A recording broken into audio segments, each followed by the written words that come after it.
تسجيل صوتي قديم للجهادي جون محمد موازي بطل أشرطة قتل الرهائن الأجانب لدى تنظيم داعش يقول إنه ليس متطرفا ويهاجم منفذ هجمات 11 من سبتمبر في الولايات المتحدة وتفجيرات لندن عام 2005 ويتهمهم بقتل الأبرياء.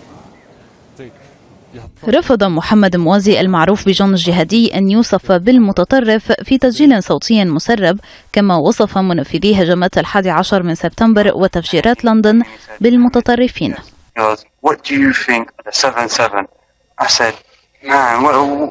Innocent people have died, man. What do you think? I think this is extremism.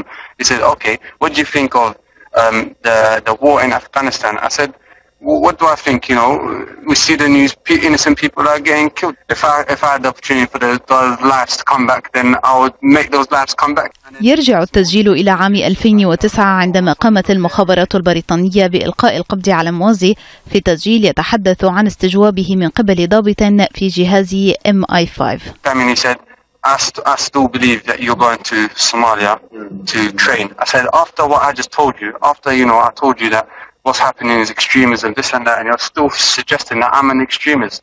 التسجيل الذي يقول فيه موازي إنه يؤمن بحرية الأديان لا يصب في مصلحة الاستخبارات البريطانية المتهمة بممارسة ضغوط على موازي تحول بسببها إلى التطرف، حيث هدد ضابط الاستخبارات البريطاني موازي أنه ستتم ملاحقته بشكل دائم.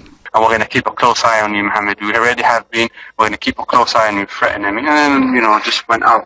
وقالت وسائل إعلام بريطانية إن أجهزة المخابرات تأكدت من صحة هذه التسجيلات وأنها لمحمد موازي نفسه الذي ارتكب عمليات قتل الرهائن الأجانب وليست مفبركة.